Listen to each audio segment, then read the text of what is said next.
E aí galera, beleza? Hoje o vídeo é um pouquinho polêmico. A pergunta inicial dele é o seguinte: qual é a maior heresia dos últimos tempos? Ou seja, esse é um assunto sobre igrejas para cristãos, tá? Se você não for e quiser tirar essa dúvida também, é importante para você, tá? Para que você vá pelo caminho certo. Já quero adiantar que, no meu ponto de vista, a igreja do passado, um passado até recente, aí décadas, talvez um século, talvez um pouco mais. Ela incluiu algumas heresias, como uma carga mais pesada em cima dos irmãos, e havia aquele negócio de ser super crente, criou-se uma máscara, né, uma modelagem do cristão que realmente não existe. O cristão não é uma super pessoa dotada de poderes mágicos que impedem completamente a pessoa de pecar, até porque nós temos obrigações neste mundo que muitas vezes nos impedem de sermos totalmente espirituais. Então, a Bíblia já afirma que quem, né, é cheio do Espírito não vai pecar, mas a gente acaba vivendo neste mundo, tendo coisas que não têm a ver com o Espírito Santo, e a gente acaba ficando um pouco carnal e acaba pecando. Tá? Então não existe super crentes.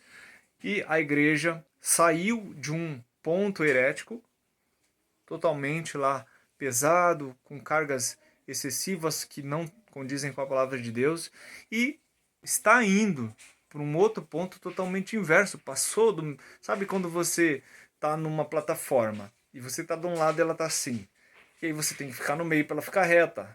Só que aí a pessoa passa. Dá uma olhada aí. O que o Farley fala sobre isso? Farley, qual que é a maior heresia pregada nos dias de hoje pra você? Caramba, mano, que pergunta. Os Nossa, caras você são sentiu aqui? criativos para fazer heresia, né? Mas eu acho que o maior risco para a igreja hoje, cara, é justamente a hipergraça. Ela é a maior ameaça. Por vamos falar quê, assim. cara? Quando você olha o quadro da igreja nos últimos dias, vamos pegar o Apocalipse e vamos pegar as cartas de Paulo. Eu sei que a gente acredita num grande avivamento, um grande derramamento do Espírito nos últimos dias, mas, cara, quando você olha toda a história, quando você olha a Bíblia e você olha a história dos avivamentos, sempre foi sobre um remanescente. Isso nunca tocou todo mundo. Pô, mas a segunda pregação de Pedro alcançou 5.000 pessoas. Mas, cara, eram milhares de judeus ali. Então, sempre é um remanescente.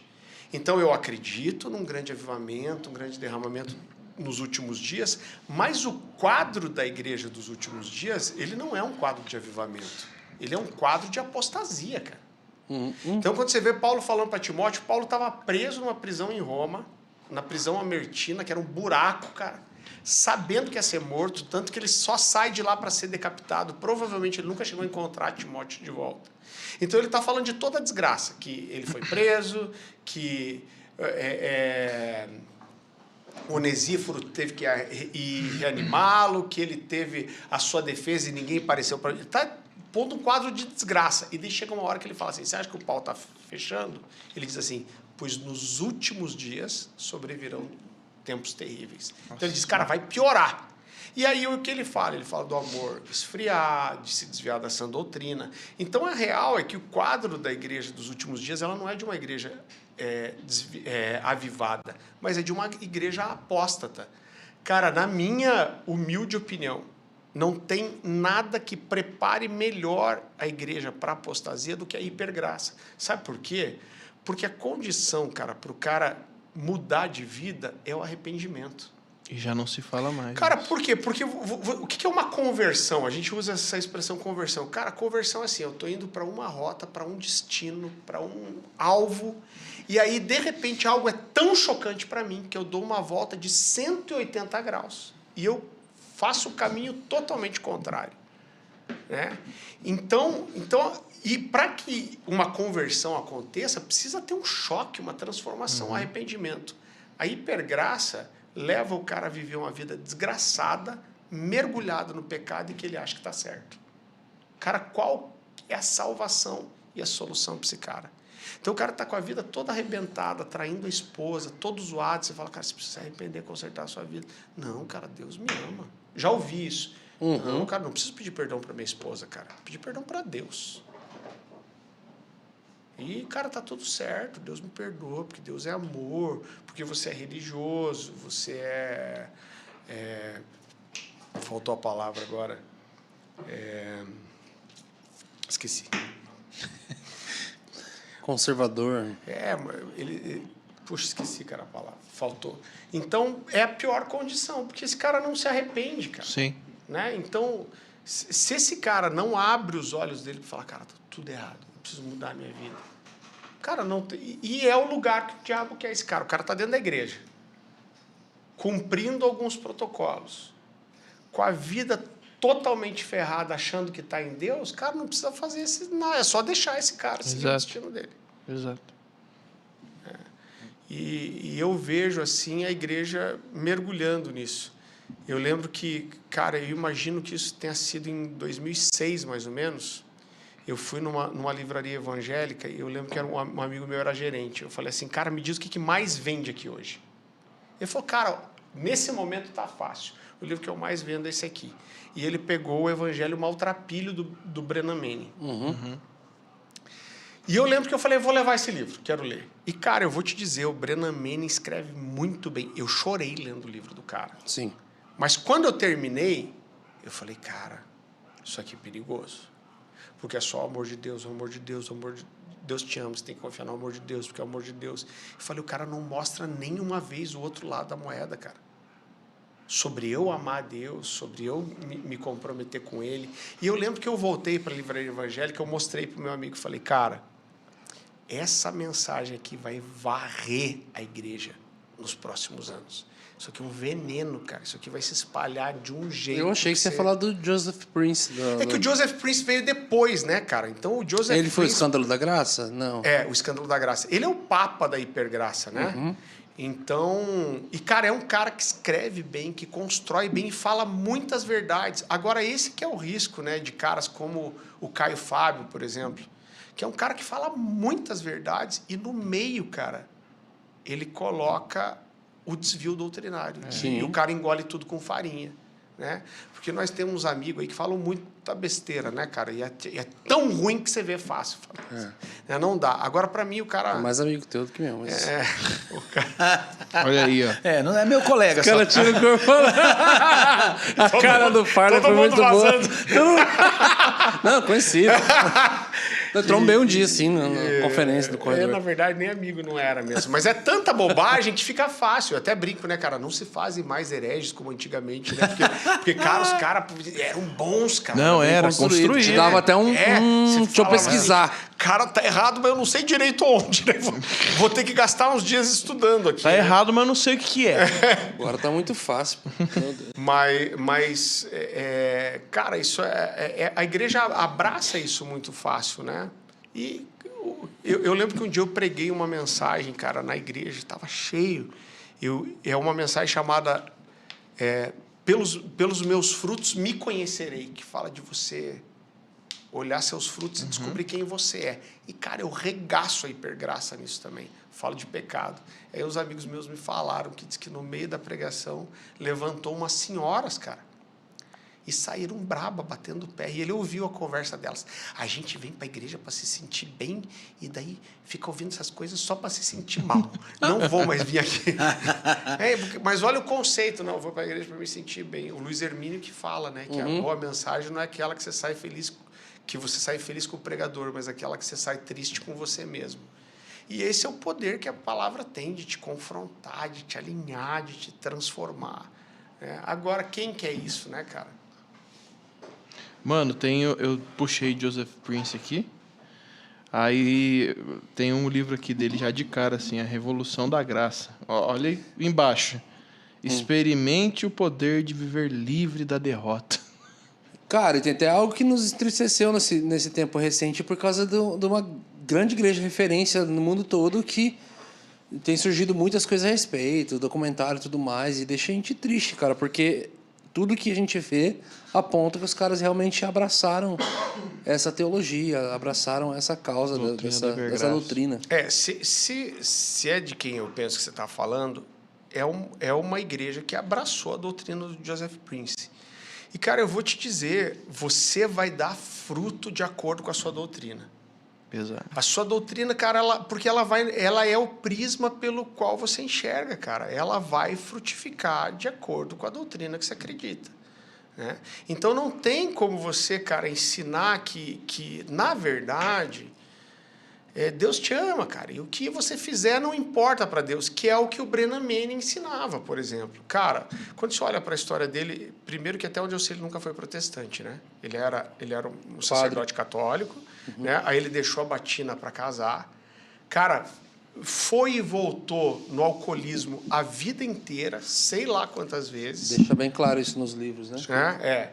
Então, eu vi um vídeo dele que ele tá pregando no lugar e ele fala assim, olha, eu tô convencido de que quando eu estiver diante de Deus, a única coisa que Deus vai querer saber de mim é se eu confiei no amor dele. O resto não interessa. Caramba! Cara, com certeza tem isso na internet ainda. Cara, quando você tem uma doutrina dessa, cara, que tipo de fruto você vai dar? Tipo, não importa para Deus. Deus não tá nem aí, né? Agora, cara, como isso mexe com o amor de Deus, inclusive. Porque vamos pensar pelo outro lado. Não, Deus me ama, então ele perdoa toda a presepada que eu faço com a minha esposa, traindo ela. Cara, mas e o lado da esposa? Que Deus de amor e justiça é esse que o marido pode fazer o que quiser e Deus não se importa com a justiça? Vamos pensar assim, cara, eu sou pai de 2 meninas. Eu amo minhas filhas. E se alguém vier abusar delas, eu vou falar, não faça isso. Mas se você fizer, tá tudo bem também. Eu vou te perdoar. Cara, que amor é esse? Que não é o amor defende. só por quem abusou e o amor por quem é abusado. Então, o amor de Deus, ele é completo, cara. A justiça de Deus, ela é uma das faces do amor de Deus. O fato de Deus amar implica necessariamente em Deus ser justo também. Agora você começa a perder todos os parâmetros, né? Então, tipo, poxa, você arrebentou o cara lá que baixou em outro menino na sua igreja. Cara, mas não é só ele que eu tenho que amar. Eu tenho que amar quem foi assediado. Sim. Eu tenho que amar quem está exposto ali. Então, é uma conta meio besta, né, cara? Meio religiosa. E eu acho muito interessante, cara, porque você fala tanto... As pessoas tentam pregar um Jesus que só amou. Cara, mas vai lá para as cartas, para as igrejas da Ásia, a partir de Apocalipse 2, falando de Jezabel. Deus fala para o anjo da igreja, eu tenho contra você, que você tolera a mulher chamada Jezabel. Cara, olha que pesado, Jesus falando, eu estou contra você, porque você tolerou. O que ele está dizendo? Você viu que tinha pecado e você deixou. Ele está dizendo, ela está assediando as pessoas, ela se desprofetiza, ela ensina falsas doutrinas e enreda essas pessoas sexualmente. E aí Jesus diz, eu estou contra vocês. E ele ainda diz assim, eu dei-lhe tempo para que se arrependesse, mas porque se não se arrependeu do seu pecado, agora eu vou ferir ela, eu vou matar seus filhos, eu vou trazer grande aflição para aqueles que se prostituíram com ela. Cara, esse é Jesus. Agora não, Jesus só amou. Mas, cara, o amor, ele fala de proteção, de cuidado. Então, como que eu amo a igreja? Eu não zelo por ela de proteger do lobo, cara. Então, é muito simplista, às vezes, o pensamento e você não vê o desdobramento, né? Então, eu vejo, cara, principalmente Paulo, que traz a doutrina da igreja, e como ele coloca essa posição dos presbíteros de guardar a casa.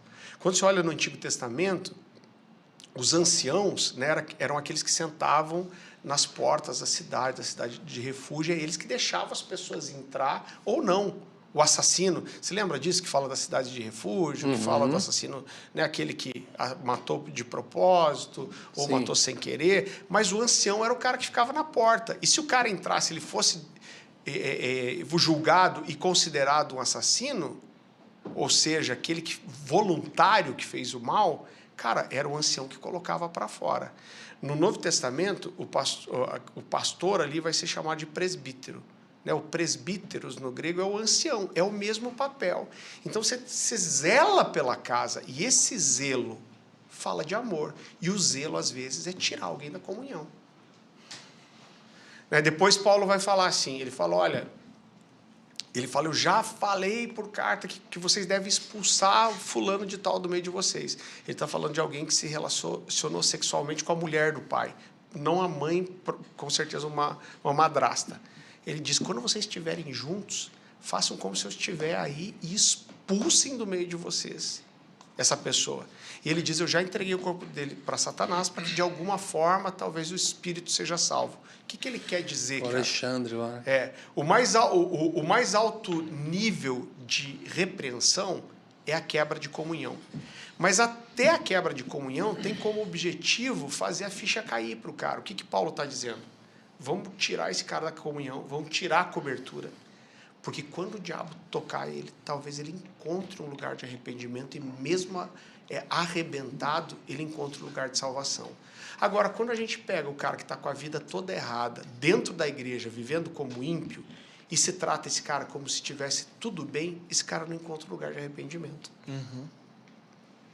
Então é muito sério isso, cara. A galera tá no deliberado, né? Então, são muitos erros, né? Cara, uma coisa que eu vejo todos esses anos que me entristece muito o meu coração, principalmente quando a gente vê um período de muitos pastores caindo em adultério, principalmente, né?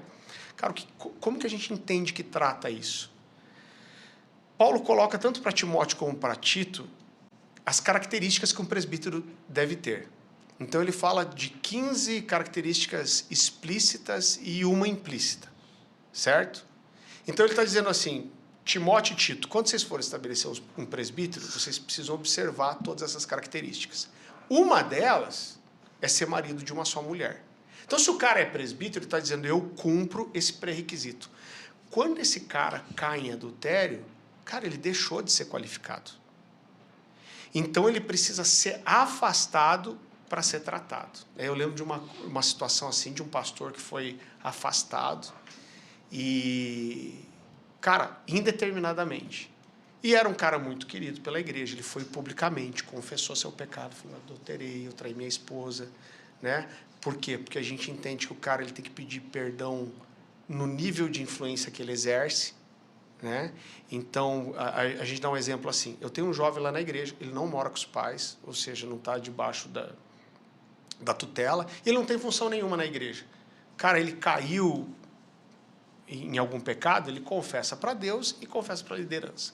O cara é um líder de célula, ele não pecou, cara, só com essa pessoa que ele caiu. Ele pecou contra a igreja. Ele vai confessar para quem se colocou debaixo da autoridade dele. Cara, ele é um pastor, ele não pecou, ele pecou contra a esposa, ele pecou contra os filhos, ele pecou contra a igreja. E o processo de restauração é pedir perdão para todo mundo. Eu falei, não existe adultério sem confissão pública para a esposa que seja perdoado. Por quê?